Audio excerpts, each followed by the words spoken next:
Bonjour, Franck Daou. En fait, je vais sur cette courte vidéo vous présenter un peu comment on fait une adaptation carbone.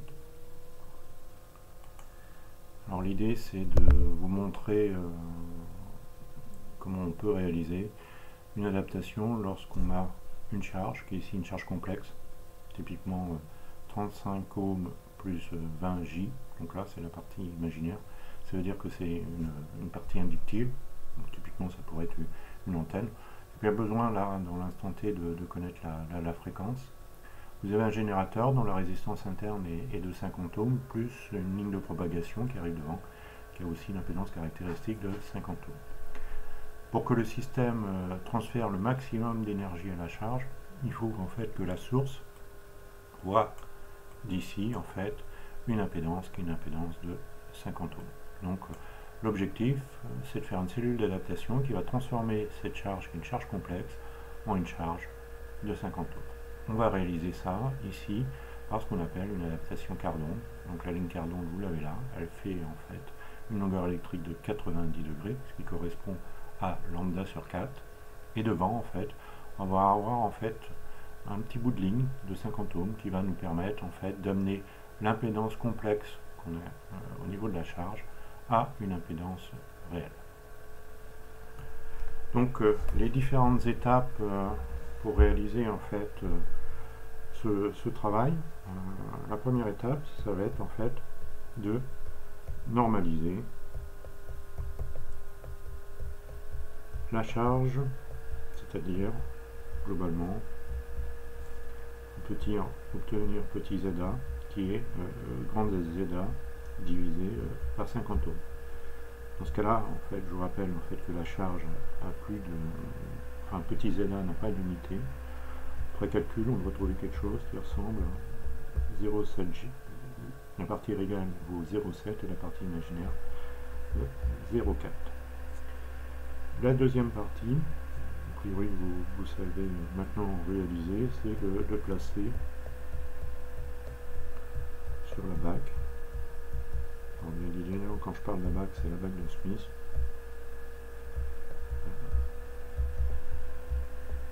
Le point qui correspond à petit ZU. Je vais essayer de le faire en même temps avec vous. C'est pas forcément évident. Alors, on va déjà identifier, vous savez, on va grossir un peu mon système. Ce que je vais chercher à identifier maintenant, c'est la partie, je vais changer de couleur aussi, mettre une couleur rouge. Je vais chercher à identifier la partie 0,7, partie réelle à 0,7. Donc en fait, on va travailler sur ce cercle là. Voilà. Et je vais chercher à identifier la partie imaginaire qui vaut plus 0,4. La partie imaginaire qui vaut plus 0,4 est ici. Donc en fait, le point qui va correspondre à ZU, bien évidemment, c'est l'intersection entre les deux cercles. Donc, on va noter ici petit ZU.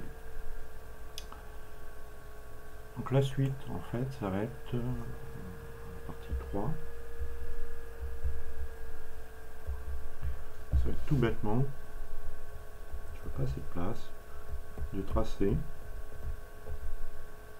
le cercle dont le rayon, dont le centre est en fait la charge adaptée. Donc vous savez que la charge adaptée, ça correspond à ZA qui vaut 1, valeur normalisée, et de rayon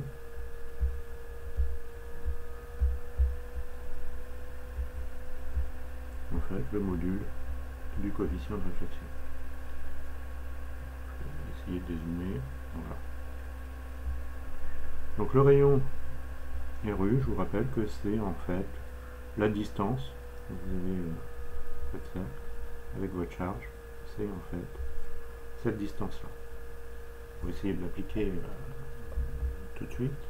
Je vais peut-être revenir sur mon cercle. Alors ça ne va pas être évident parce que j'ai pas vraiment de compas. Je vous encourage à le faire avec un compas. Alors je vais essayer de zoomer quand même pour essayer de faire ça un peu plus proprement. Alors le rayon du cercle, vous l'avez là. Et là, vous imaginez que c'est un cercle, en fait. Je vais le faire en pointillé. Donc là, qui va, en fait, tourner. Voilà, on fait vraiment à la louche. Hein. On n'est pas très cercle, mon cercle, mais c'est ça. Ça, c'est typiquement le cercle de rayon correspond au module du coefficient de réflexion. Et il y a un point qu'on va identifier qui est important, c'est ce point-là. Alors on verra que ce point-là, il est relativement important, hein, parce que c'est en fait, ça va correspondre à la valeur de R1. Alors en fait, avant d'arriver à R1, il faut déterminer la longueur du bout de ligne qui va nous permettre en fait d'obtenir, de passer de l'impédance ZU, qui est une impédance complexe, à une impédance réelle. Alors pour faire ça, en fait, qu'est-ce qu'on va faire? Alors on va en fait aller prolonger en fait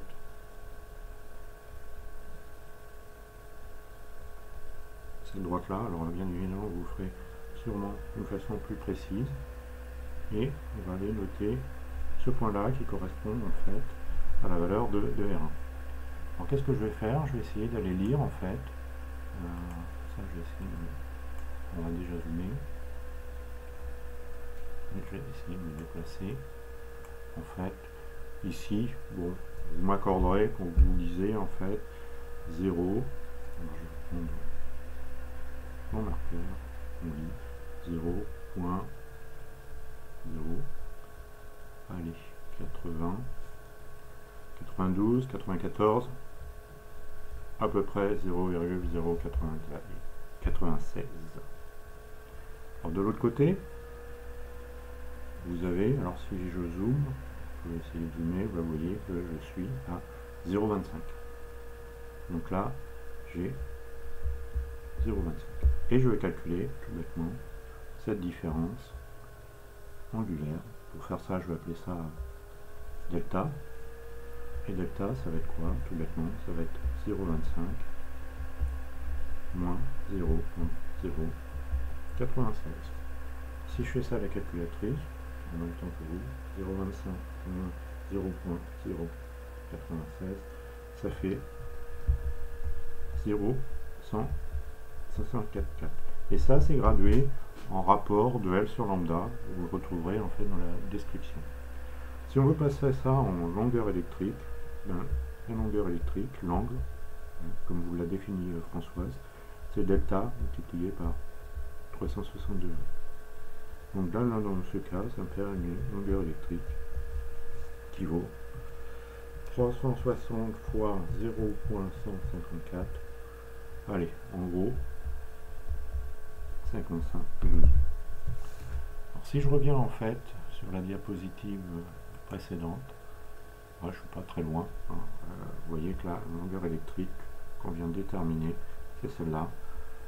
Donc si vous le faites beaucoup plus proprement, vous trouvez, moi j'ai trouvé 55 degrés. L'erreur, l'incertitude de 2 degrés, compte tenu de ce que je viens de faire, elle est quand même relativement faible. Donc là en fait on vient de se placer maintenant à ce niveau là. Donc on a un bout de ligne dont la résistance caractéristique est de 50 ohms et une longueur de ligne qui est donnée par en fait la longueur électrique, hein, puisque vous pouvez relier la longueur électrique en fonction de L et de lambda, qui vaut 55 degrés. Maintenant on va faire réellement l'adaptation d'impédance qui est ici, en fait avec un bout de ligne de 90 degrés. Le paramètre à déterminer ici, ça va être ce paramètre là. Alors pour faire ça en fait, le point 4, ça va être d'identifier la valeur de R1. Alors ça on va aller le faire ici. Donc vous voyez que la valeur de R1 ici, donc là je vais zoomer.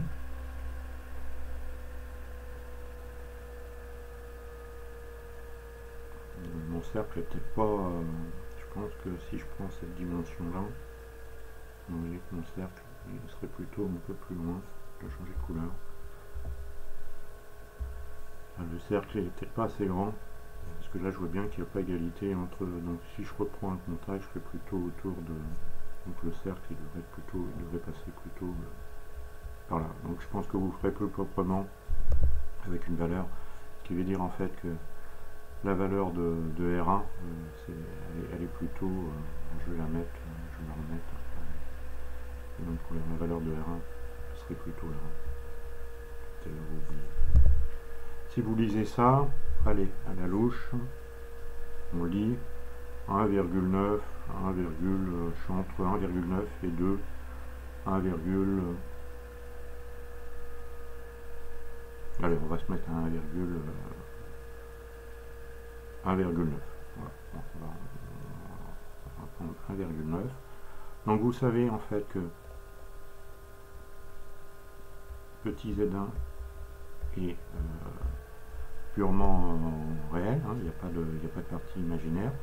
Ça veut dire que le grand Z1, ça va être 1,9 fois 50. Vous voyez que le grand Z1, on peut l'appeler aussi R1 puisque c'est purement réel. Et si je le fais avec vous, 1,9 fois 50, ça fait quelque chose comme 95 ohms. Donc si je reviens en fait à la diapo précédente, en fait, là dans mon exemple, on a en fait identifié à peu près 95 ohms. Et le dernier point, ça va être de calculer RL. Donc c'est le point 5. RL en fait, c'est tout bêtement la formule qu'on vous a donnée. La valeur en fait de R1 fois la valeur de ce que l'on veut au niveau de la source, qui est dans notre cas de 50 ohms. Si vous appliquez ça, 95 fois 50, si je prends la racine carrée de ça, j'arrive à 69 ohms. Vous voyez que malgré en fait mon incertitude, je suis vraiment pas très loin en fait de la valeur que vous observiez. Parce que là-haut, en le faisant proprement, on avait 69. Si vous réalisez en fait ces deux éléments, ben vous avez en fait votre cellule d'adaptation. Alors, dernier point, c'est que si vous partez directement avec une résistance, en fait une charge qui est résistive, le premier bout de ligne, ce bout de ligne là ne sert à rien. Donc là il suffit tout bêtement d'aller identifier, vous pouvez directement le faire avec le calcul, je crois que c'est ce que je vous demande par la suite. Je vais juste voir. Voilà, si je fais ici, en fait là j'ai directement la valeur de Z1, donc la valeur de Z1 elle est purement résistive de 100 ohms, c'est une résistance, hein, il n'y a pas de partie imaginaire, mais ça veut dire en fait que votre système d'adaptation, vous pouvez directement le calculer, vous allez avoir ici votre charge, donc ce que vous cherchez à identifier, et on va avoir un bout de ligne. Là on aura votre génie et votre ligne de propagation. On va avoir une ligne qui va avoir une longueur électrique bien évidemment de 90 degrés et dont l'impédance caractéristique, là j'appelle Z0, c'est également RC. Et bien on peut dire que RC, tout bêtement dans ce cas là, ça va être la racine de ce que je veux voir ici. Alors bien évidemment je vais adapter ce 50 ohms, ça va être donc 50 fois 200, ce qui va nous donner 50 fois 200, quelque chose comme la racine 100 ohms. Donc vous voyez que ce calcul là ne nécessite pas la première ligne qui me permet en fait de revenir sur une partie réelle. Ben, je vous laisse maintenant faire l'activité où on vous demande de faire une adaptation d'impédance sur cette impédance. Donc là vous êtes plus sur une impédance inductive mais capacitive, vous voyez, parce qu'il y a un signe moins. Et puis là vous avez un exemple, c'est peut-être une antenne d'ailleurs, vous avez deux marqueurs, un à la fréquence qui correspond à 1.87 GHz. Là, vous avez directement l'impédance non normalisée et vous avez la même chose pour le On va vous demander de calculer la valeur de l'adaptation en cardon pour obtenir ici un élément adapté. Et en fait, on va vous demander après de trouver en fait la valeur de Z lorsque la fréquence est de 4,26 GHz pour pouvoir en fait mesurer l'adaptation, la largeur de bande de l'adaptation. Ça, on aura ces deux points-là, on aura l'occasion d'en discuter. Voilà, cela met fin en fait à ma vidéo. Si vous avez des questions, je vous invite à les soumettre maintenant.